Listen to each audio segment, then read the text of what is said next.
এখন এই 23 আর 70 প্লাস করলে হয় 40, অ্যান্সার 40। ম্যাডাম দেখেন তো অ্যান্সারটা মিলছে কিনা।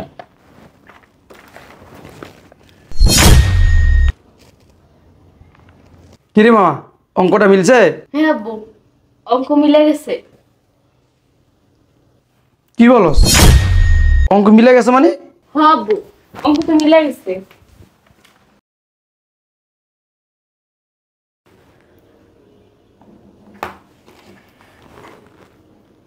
কি রে মা, কি নিয়ে টেনশন করতেছিস? আরে আম্মু, কিছুতেই এই অঙ্কটা মিলাতে পারতেছি না। মন দিয়ে অঙ্কটা কর, নিতে পারবি। পারতাছি না তো, অনেকক্ষণ ধরে করতেছি, পারতাছি না। স্যার এই যে আপনার চা। চলে এসেছ তো? কি রে রহিম, তো স্যারের জন্য চা আনলি, আমার জন্য এক কাপ চা আনলি না? ও ম্যাডাম, আপনার চা খাবেন? আপনি তো আগে বলেন নাই। ঠিক আছে, আমি এক্ষুনি লইতেছি। দূর, অঙ্কটা মাথায় ঢুকতেছে না, পারতেই আছি না। ছোট ম্যাডাম, কি এমন অঙ্ক যেটা আপনি মিলাইতেই পারতেছেন না? এই কথা বলিস না তো, এমনি মাথাটা গরম আছে আমার। রহিম, কথা বলিস না তো, ছোট ম্যাডামের মাথা গরম, অঙ্ক মিলাইতে পারতাছে না। ওই তুই চালু হয়ে যা। কি হইলো? যা রহিম, চা নিয়ে আয়। আচ্ছা ঠিক আছে ম্যাডাম। দূর, লেখাপড়াই করবো না। স্যারে বলছে এই অঙ্কটা পরীক্ষা আসবে, আর এটা আমি পারতেই আছি না। পারতাছস না, চেষ্টা কর। এত টাকা খরচা করে তো লেখাপড়া করাইতাছি, সামনে একটা অঙ্ক করতে পারতাছস না। ম্যাডাম, কি এমন অঙ্ক যেটা আপনি মিলাইতে পারতেছেন না? আমার কি একটু দেখাইবেন?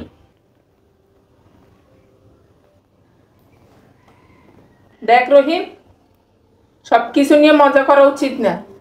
আমার শিক্ষিত মেয়ে অঙ্ক পারতেছে না, আর তুই কি দেখবি? ম্যাডাম দেখতে তো আর দোষ নাই, চোখের দেখা তো দেখতে পারি। এই রহিম, তুই এনতে যা তো, আমার মাথা খাইস না।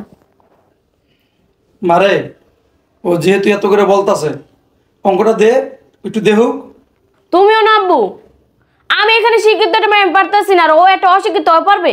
ম্যাডাম আমার মনে কয় কি আমি পারবো। আচ্ছা শুন, ও যেহেতু এত করে বলতেছে, ওকে দেখা, ও পারে কিনা দেখি। না পারলে ওর খবর আছে। এই, পারবি তো? স্যার আমি পারবো মনে হয়। আচ্ছা ঠিক আছে, যা। আর যদি না পারস না, তোর কিন্তু খবর আছে। ম্যাডাম দেখি তো, আপনি কি এমন অঙ্ক যেটা আপনি মিলাইতে পারতেছেন না? ছোট লোকের বাচ্চা, জীবনে স্কুলে বারান্দা যাস না, এখন এসে অঙ্ক মিলাইতে? যদি না পারস না, খবর আছে তোর। আচ্ছা ম্যাডাম দেন দেখি পারি কিনা।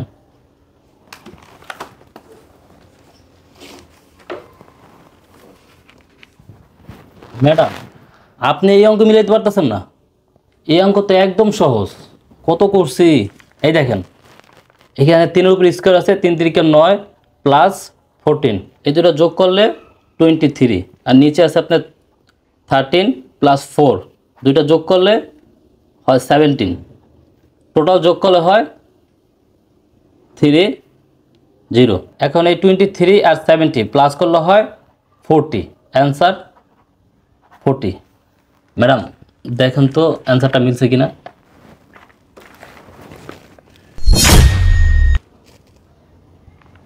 কিরে মামা, অঙ্কটা মিলছে? হ্যাঁ আব্বু, অঙ্ক মিলে গেছে। কি বলস? অঙ্ক মিলে গেছে মানে? হ্যাঁ আব্বু, অঙ্ক তো মিলে গেছে। রহিম, তুই কে? স্যার আমি আপনাকে বাসার কাজের লোক। না, তুই তো কাজের লোক না। যে অঙ্কটা আমার মেয়ে করতে পারলো না, সেই অঙ্কটা তুই কইরা ফেলাইছস। সত্যি কইরা ক, তুই কে? স্যার আমি সত্যিই বলতেছি, আমি আপনার বাড়ির কাজের লোকই। তুই যদি কাজের লোকই হস, মূর্খ হস, তাহলে এই অঙ্কটা কিভাবে করলি? আমার মনে হয় ও মিথ্যা কথা বলতেছে। আসলে বলতো তুই কে? লেখাপড়া না জানো তো এই অঙ্ক কেউ করতে পারে না। তুই কতটুকু পর্যন্ত লেখাপড়া করছো? আরে কি বলেন ম্যাডাম, আমি কিসের লেখাপড়া করছি? আমি কোনো লেখাপড়া করি নাই। অভাবের সংসারে ঠিকমতো খাইতেই পারি না, লেখাপড়া করবো কেমনে? তুই যদি লেখাপড়া নাই করস, তাহলে এত বড় কঠিন অঙ্ক তুই কীভাবে করলি? হ্যাঁ, সত্যি কইরা বল। না বাসা থেকে তোর কিন্তু বের করে দিমু। তুই কে? আমি তোকে আবারও বলতেছি, সত্যি কইরা বল তুই কে, আর তুই কোন পর্যন্ত লেখাপড়া করছস? স্যার আসলে আমি 6, 7, 8, 9, 10 পর্যন্ত পড়ছি। তার মানে তুই এসএসসি পাস? না স্যার, ওই টাকা পয়সার লাগিয়া এসএসসির ফর্ম ফিল আপটাও করতে পারি নাই, পরীক্ষাটাও দিতে পারিনি। তাই তো বলি, এত বড় কঠিন একটা অঙ্ক তুই কিভাবে করলি? যাক, তাহলে আমরা কাজের লোক হিসাবে একটা শিক্ষিত ছেলে পাইলাম। আচ্ছা রহিম, তোর তো মেধার শক্তি অনেক ভালো, আমার একটা কাজ করে দিতে পারবি? আমি অনেকদিন যাবত একটা প্রজেক্ট নিয়ে কাজ করতেছি, আমি মিলাইতে পারতেছি না, দেখ তো তুই পারস কিনা। দেখি ম্যাডাম।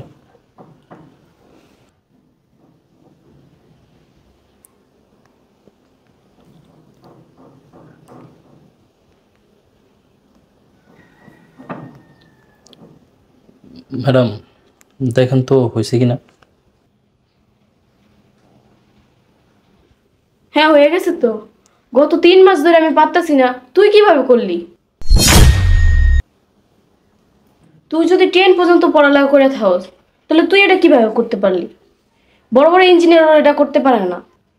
আমার মেয়ে ঠিকই বলছে, তুই সত্যি করে বল তুই কোন পর্যন্ত লেখাপড়া করছস, আর তুই কে, আর এসব কাজগুলো তুই কিভাবে করতেছস? কথা বল।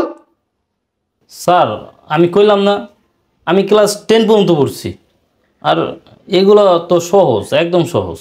না, তুই যেভাবে আমার মেয়ের অঙ্ক করে দিছস, আমার মেয়ের প্রজেক্ট কমপ্লিট করে দিছস, এটা কোনো সাধারণ মানুষ করতে পারে না। তুই কোন পর্যন্ত লেখাপড়া করছস, আর তুই কে, সত্যি করে বল। স্যার আমি কতবার কইলাম আমি আপনার বাড়ির কাজের ছেলে, আপনার বাসায় তো আমি কাজ করি। আমার মনে হয় ও কিছু লুকাইতেছে। না, তুমি ঠিকই বলছো, ও কিছু লুকাইতেছে। তুই কোনো সাধারণ লোক না, তুই কোন উদ্দেশ্য নিয়ে আমার বাড়িতে আইছস, সত্যি করে ক। স্যার আমি আপনার বাসায় কোনো উদ্দেশ্য নিয়ে আইনি, আমি কাজ করতে আইছি, আমি কাজের উদ্দেশ্যে আইছি আপনার বাসায়। না রহিম, আমার মন বলতেছে তুই অনেক শিক্ষিত, তুই কে এটা বল। শোনো, আমি কোন একটা কিছুর আলামত পাইতেছি, ওকে তাড়াতাড়ি বিদায় করো। তুমি ঠিকই বলছো। আর রহিম, তুই যেহেতু সত্যি কথা বলতেছস না, তুই আমার বাসা থেকে বের হয়ে যা। স্যার কি বলতেছেন স্যার? আমার বাসাতে বাইক করে দিন না স্যার। স্যার দয়া করেন স্যার, আমার ফ্যামিলি আছে, আমার বৃদ্ধ মা আছে স্যার, আমার যদি বাইক করে দেন তাহলে আমার ফ্যামিলি আর রাস্তায় বুঝতে হইব। স্যার স্যার আমার বাইক করে দিবেন না স্যার, একটু দয়া করেন স্যার, দয়া করেন স্যার, আমার বাইক করে দিবেন না স্যার। আমি সত্যি করে বলতেছি, আমার কোনো উদ্দেশ্য নাই স্যার, আমি আপনার বাসায় আইছি কাজ করার জন্য স্যার, আমার কোনো উদ্দেশ্য নাই, আমার বিশ্বাস করতে পারেন আপনারা। না, আমি অনেক রিস্ক নিতে চাই না। আমার মন বলতেছে তুই অনেক বড় উচ্চ শিক্ষিত, তোর যদি আমার বাসায় রাখি তাহলে আমার অনেক বড় ঝামেলা হতে পারে। আমি কোনো রিস্ক নিতে চাই না, তুই আমার বাসা থেকে এক্ষণ বের হয়ে যা। ঠিক আছে স্যার, আমি মানছি আমি অপরাধ করছি, আমি পরিচয় গোপন করে আপনার বাসায় কাজে আইছি, কাজ করতেছি। তুই কেন তোর পরিচয় গোপন রেখে আমার বাসায় কাজ করতেছস, আর তুই কে? আসলে স্যার আমি একজন শিক্ষিত লোক, লেখাপড়া করা সফটওয়্যার ইঞ্জিনিয়ার। কি, তুমি সফটওয়্যার ইঞ্জিনিয়ার? তাহলে আমার বাসায় কেন কাজ করতেছ? স্যার প্রত্যেকটা মানুষই চায় লেখাপড়া করে ভালো একটা চাকরি করবে, পরিবার বাবা মার মুখে হাসি ফোটাবে। আমারও ইচ্ছা ছিল কিন্তু আমি পারি নাই। আমার মা বাবা আমার খুব কষ্ট করে পড়ালেখা করেছে, মানুষের কাছ থেকে সহযোগিতা নিয়ে। কিন্তু লেখাপড়া শেষ করার পর যখন চাকরির জন্য অ্যাপ্লাই করলাম, প্রত্যেকটা জায়গায় ঘুষ চায়, ঘুষ ছাড়া চাকরি হয় না। প্রত্যেকটা কোম্পানিতে একটা চাকরির জন্য যেই পরিমাণে ঘুষ ওরা চায়, ওই পরিমাণে ঘুষ আমার ফ্যামিলির দেওয়ার সামর্থ্য নাই। তাই আমি একজন সফটওয়্যার ইঞ্জিনিয়ার হওয়ার পরও আমি কোনো চাকরি করতে পারি নাই। আর এই বেশি শিক্ষিত হওয়ার কারণেও আমি ছোটোখাটো কোনো পোস্টে চাকরি করতে পারি নাই, কারণ কেউ আমাকে চাকরি দেয় নাই। তাই আমি আমার নিজের পরিচয় গোপন করে আমার ফ্যামিলির হাল ধরার জন্য আপনাদের বাসায় চাকরি নিছি। তুই আমার সাথে মিথ্যা কথা বলছস, আমার সাথে বাটপারি করছস, মিথ্যা কথা বলছস তুই আমার সাথে। তোর পরিচয় গোপন রেখা তুই আমার বাসায় কাজ করতেছস। আমি তোর এমনি এমনি ছাইরা দিব না, যে অপরাধ তুই করছস না এর শাস্তি তোর পাইতে হইব। স্যার আপনার যা ইচ্ছা আপনি করতে পারেন, কিন্তু আমি যা করছি আমার ফ্যামিলির কথা চিন্তা করেই করছি। আমি অনেক জায়গায় ছোটোখাটো পোস্টের জন্য অ্যাপ্লাই করছি, কিন্তু আমি এত শিক্ষিত হওয়ার কারণে কোনো চাকরি পাইনি। তাই আমি বাধ্য হয়ে আমার পরিচয় গোপন করে আপনার বাসায় কাজ নিচ্ছি। এখন স্যার আপনার যা ইচ্ছা আপনি করতে পারেন, যে শাস্তি মন চা আপনি আমার দিতে পারেন। তোর তো শাস্তি আমি দিবই, কঠিন শাস্তি তোর আমি দিব। আগামীকাল থেকে তুই আমার অফিস দেখাশোনা করবি। কি বলেন স্যার? আমার কোম্পানিতে আগামীকাল থেকে তুই ম্যানেজার। কিরে মা, শাস্তি ঠিক আছে? হ্যাঁ বা, শাস্তি ঠিক আছে। তুমি কি বলো? হ্যাঁ, তুমি সঠিক সিদ্ধান্ত নিয়েছ। বুঝতে পারছস? স্যার সত্যি বলতেছেন? আমি আপনার কোম্পানির ম্যানেজার? শোন, আমি কখনো মিথ্যা কথা বলি না, আমি যেটা বলছি ওইটাই সঠিক। বুঝতে পারছস? আগামীকাল থেকে আমার অফিসে তুই ববি। স্যার আমি আপনার কাছে কৃতজ্ঞ, আপনি আমাকে চাকরিটা দিচ্ছেন।